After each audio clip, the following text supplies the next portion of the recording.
That time I got reincarnated as a slime. एक ऐसा anime जिसके फैंस भी बहुत हैं और हेटर्स भी बहुत हैं। तो मेरे लिए इस एनिमे का रिव्यू करना बहुत डिफिकल्ट होने वाला है, और क्योंकि हम सीजन 1 की बात करने वाले हैं तो और भी डिफिकल्ट। सो इसको हम DDR में रखते हैं ताकि अच्छे से बात हो सके।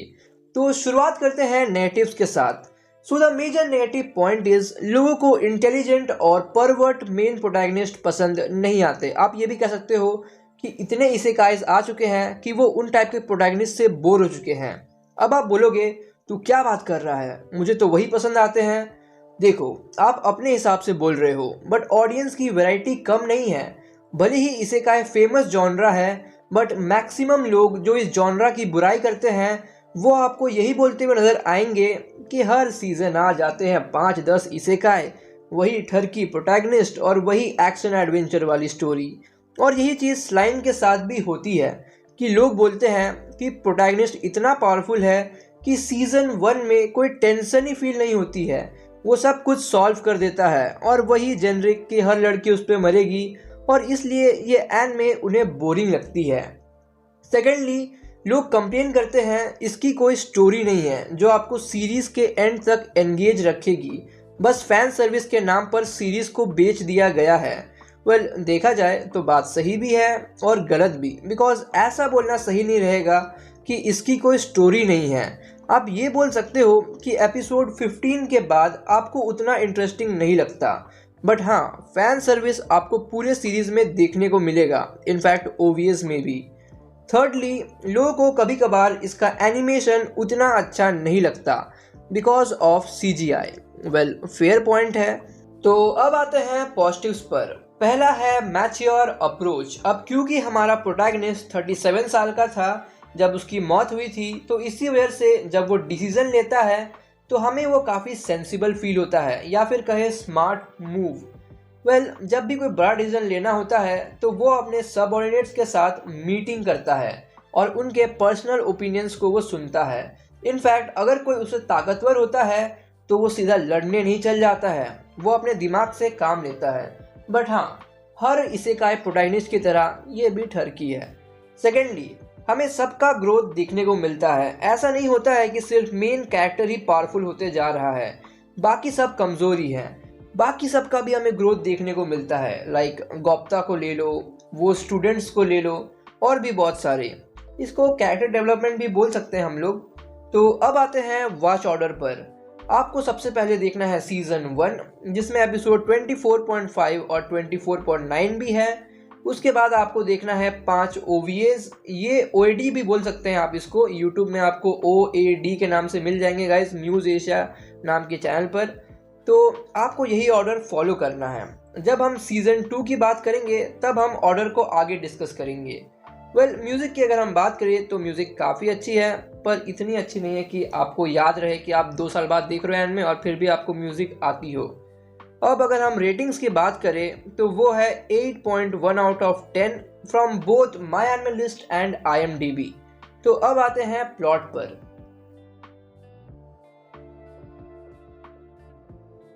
कहानी है सातारू मिकामी की, जो 37 साल के बाद भी सिंगल था। वेल, जब वो अपने जूनियर तामुरा और उसके फियांसे से मिलने जाता है तो एक रैंडम आदमी उसे मार के भाग जाता है, और ब्लड लॉस के कारण वो मर भी जाता है। इसलिए बोलते हैं हीरो बनने के जगह समझदार बनो, सामने वाले को भी बचाओ और खुद भी जिंदा रहो। वेल, मरने से पहले वो तामुरा को बोलता है कि भाई मेरे घर जा और जो हार्ड ड्राइव है ना कंप्यूटर में, उसे पूरी तरह से मिटा देना और देखना मत कि उसके अंदर क्या है।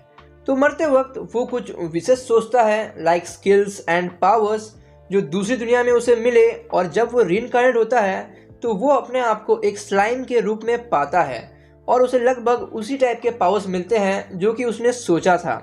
तो आगे उसकी जर्नी कैसी होगी उसके लिए आपको देखना पड़ेगा that time I got reincarnated as a slime या फिर टेंसुरा।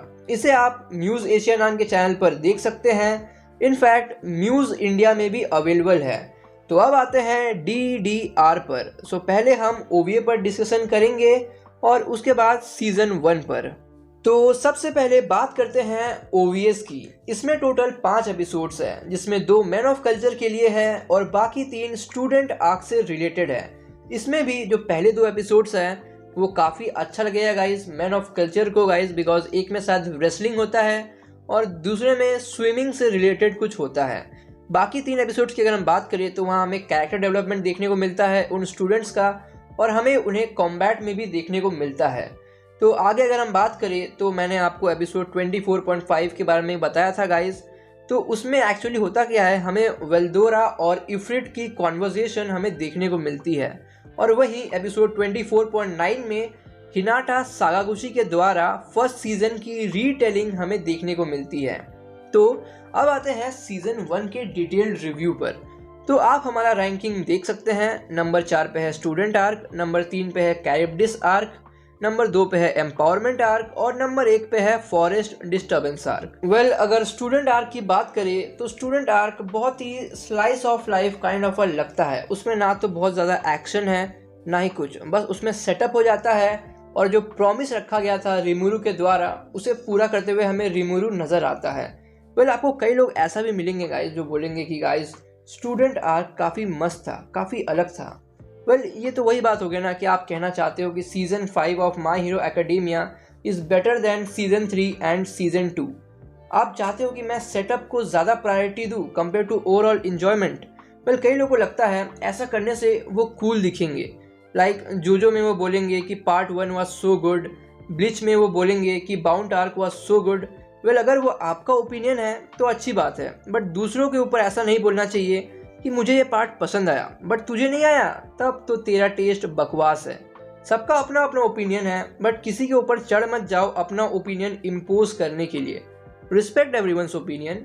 वेल, अब बात करते हैं कैरिब्डिस आर्क की। वेल, ये आर्क बहुत ट्राई करती है सीरियस होने की like the previous arc, but हो नहीं पाती है।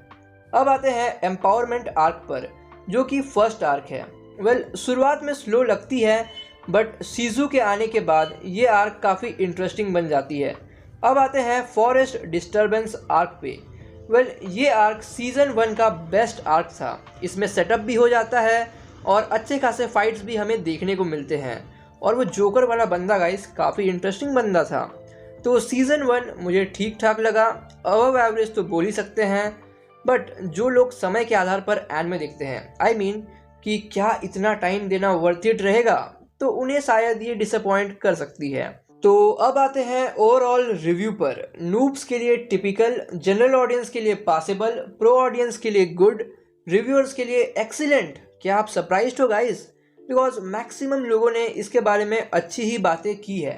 I think so it's because of the influence off season 2, वरना सीजन 1 उतनी अच्छी नहीं है गाइस कि मैं उसे एक्सीलेंट कह दूँ गाइस। वेल, अगर मेरी बात करें तो मैं कहूँगा this is an interesting anime to watch. रुको, मैं आपको अभी दिखाता हूँ वर्ड लिस्ट, जिससे क्या आपको पता चले कि इन वर्ड्स की रैंकिंग क्या है। बट मैं आपको 75 से लेकर 90 तक ही दिखाऊंगा। तो ये देखिए, ये है इन वर्ड्स की रैंकिंग। तो यही था आज का DDR। तो आपसे जल्दी मुलाकात होगी एक नए वीडियो के साथ। Till then take care and good bye.